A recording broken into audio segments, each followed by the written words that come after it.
Oi, pessoal. Espero que todos continuem bem. Estamos aí para mais um encontro e hoje a gente inicia o nosso conteúdo do segundo bimestre. Vocês receberam uma aula de revisão do primeiro bimestre, tenho certeza que fizeram as atividades. Então a gente inicia aí o segundo bimestre com tipos de sujeito, né?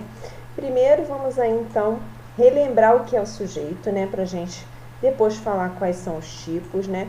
Sujeito é definido como o ser sobre o qual se faz uma declaração.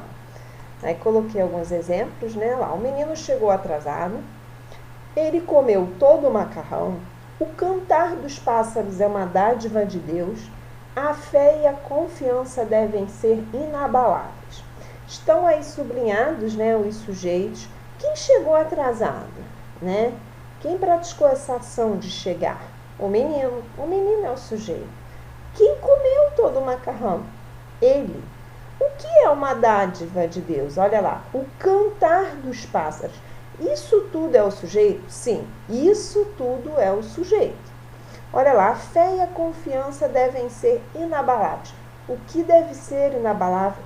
Não é uma coisa só, duas, olha lá. A fé e a confiança. Então, os dois são sujeitos? Sim, os dois são sujeitos. E a gente, né, ainda podemos dizer que o sujeito está entre os elementos mais importantes da oração, já que ele é responsável por realizar ou sofrer, né, a ação verbal. Eu canso, várias vezes durante as aulas, eu falo que para achar o sujeito precisa o quê? Achar o verbo. E quando você achar o verbo, você vai ver quem pratica ou sofre aquela ação do verbo, que aí fica fácil, né, encontrar o sujeito. Então, outro aspecto aí que a gente precisa falar antes da gente entrar nos tipos de sujeito é sobre o núcleo do sujeito, que é a parte mais importante. O núcleo é a parte mais importante. Então, botei aí de novo aqueles exemplos que eu acabei de ler para vocês. Olha lá, o menino chegou atrasado. O sujeito, nós vimos que era o menino. E qual é a parte mais importante desse o menino? O ou o menino? O menino. Então, o menino é o núcleo do sujeito. Ele comeu todo o macarrão, só ele mesmo que era o sujeito, então o núcleo é o próprio ele. O cantar dos pássaros é o sujeito, mas o cantar dos pássaros. O que é mais importante? Qual a palavra mais importante? O cantar. Ah, não seria os pássaros? Não. O cantar dos pássaros é uma dádiva de Deus. O que é a dádiva de Deus? São os pássaros? Não desmerecendo os pássaros. Mas nesse caso aí está falando que é o cantar dos pássaros e não os pássaros em si. E olha lá, a fé e a confiança. Eu ainda exemplifiquei e falei isso tudo? Sim. Agora, o que é mais importante em a fé e a confiança? Fica difícil.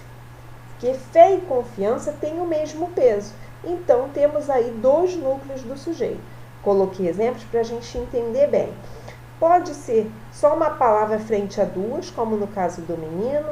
Pode ser a única palavra que é o sujeito. De um sujeito grande, como o cantar dos pássaros, é preciso ter muita atenção para ver qual palavra é o núcleo. E pode não se conseguir ser uma palavra só, serem duas, como aí a fé e confiança. Eu sublinhei aí, no caso, os núcleos. Então, vamos agora, né, aos tipos de sujeito, depois da gente relembrar aí o que é sujeito e essa questão do núcleo do sujeito. O tipo de sujeito, né? O sujeito ele pode ser determinado ou indeterminado. A gente começa a partir daí. Então, já entre os determinados, pode ser simples, composto ou desinencial. Vamos um a um aí para ver. Simples, possui um só núcleo. Ora, por isso que ainda agora eu relembrei a questão do núcleo, porque vai ser super importante para a gente conseguir identificar, né, o sujeito simples. Você vai precisar achar o sujeito. Se só tiver um núcleo, ele é simples. Uma vaca vivia pastando à vista de todos. Quem vivia pastando? Uma vaca. Uma vaca. Qual a palavra mais importante? É vaca. É um núcleo só. Sujeito simples. O sujeito também pode ser composto, quando possui mais de um núcleo. Pode ser 2, 3, vários. Olha lá. Bois, vacas e cabritos andavam misturados. Quem andava misturado? Bois, vacas e cabritos. Isso é o sujeito. Mas e núcleo? 3 aí com o mesmo peso. Bois, vacas, cabritos. Se tem mais de um núcleo, sujeito composto. Temos o sujeito desinencial. Ele não aparece expresso na oração. É o primeiro detalhe que a gente precisa entender do sujeito desinencial.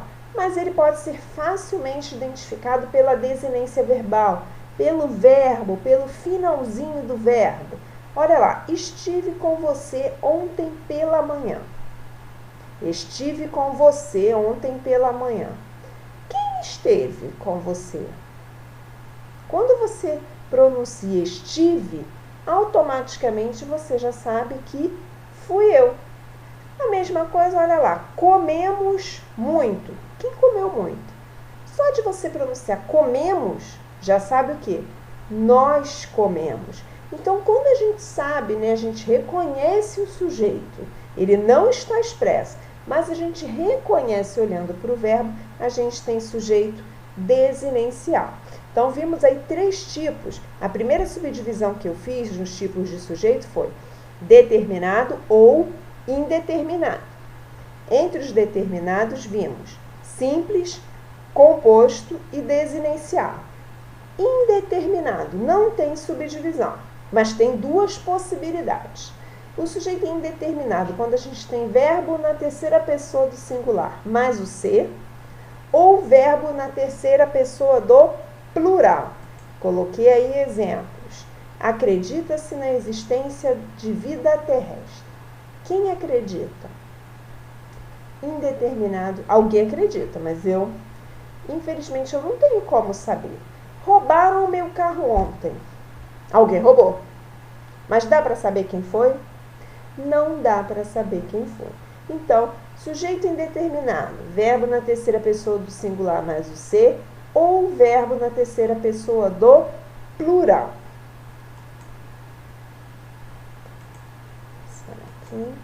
Mas a gente tem ainda oração sem sujeito. E temos alguns lineares aí para marcar a oração sem sujeito. Quando tem na oração, na frase, verbos que indicam fenômeno da natureza, chover, ventar, trovejar, nevar, o verbo haver, que pode ser substituído pelo verbo existir, né, com o mesmo sentido, verbos ser, fazer, estar, indicando tempo decorrido, ou verbo ser, indicando tempo. Olha lá, choveu muito no Rio de Janeiro. Oração sem sujeito. Peraí, deixa eu procurar o sujeito. Se tem um verbo que indica fenômeno da natureza, no caso chover, oração sem sujeito. Havia 5 alunos naquela sala.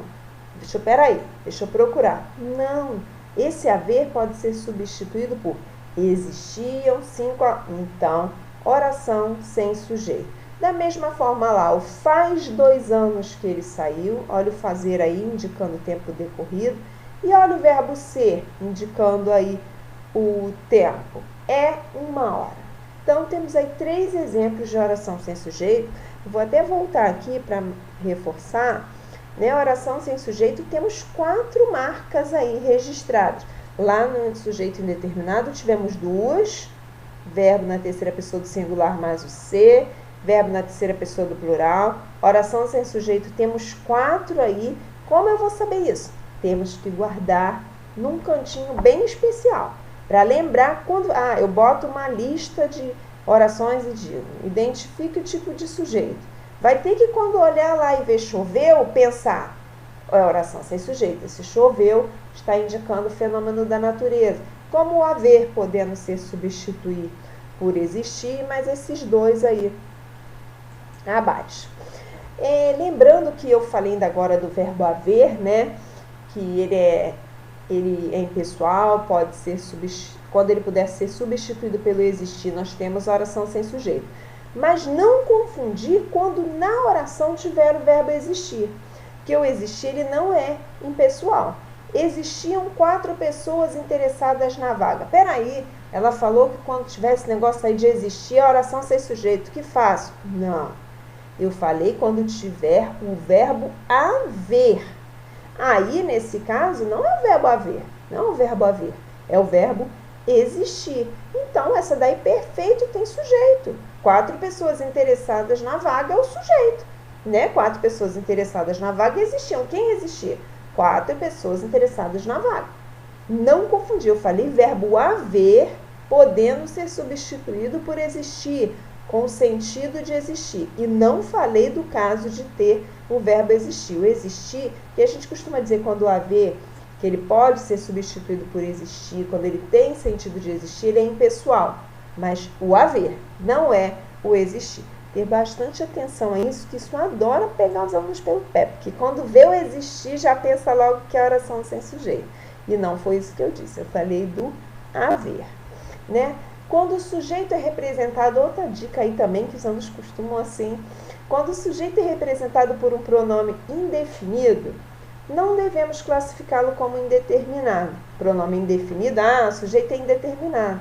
Não, mas como um sujeito simples ou sujeito determinado, que no caso é o simples. Olha lá, alguém pegou o meu caderno. Indeterminado, eu não sei, foi alguém, eu não sei quem foi. Não, o sujeito é simples, alguém pegou. Quem pegou? O alguém. Deu para entender? Pronome indefinido remete a sujeito simples. Olha lá, algo acontece no bar. Não, indeterminado algo, não sei que algo é esse. Não, algo. É só colocar lá sujeito simples, algo. É o mesmo caso quando tem todos, né? Todos, mas eu não sei quem é esse sujeito todos. Coloca lá que o sujeito é todos, ok? Ter muita atenção aí no caso dos pronomes indefinidos também. Então, aí eu botei assim um esqueminha só pra gente memorizar aí o que a gente viu nesse momento. Vimos os tipos de sujeito. Antes eu lembrei lá que era o sujeito, falei a questão do núcleo do sujeito. Vimos que o sujeito pode ser no primeiro momento determinado ou indeterminado. Determinado temos 3, o simples, o composto e o desinencial. Vimos o indeterminado, os 2 casos que demarcam, e vimos ainda oração sem sujeito. Então, esse é um esqueminha, né, para a gente lembrar os tipos de sujeito, ok? Então, em breve daremos continuidade, certo? Tchau, pessoal!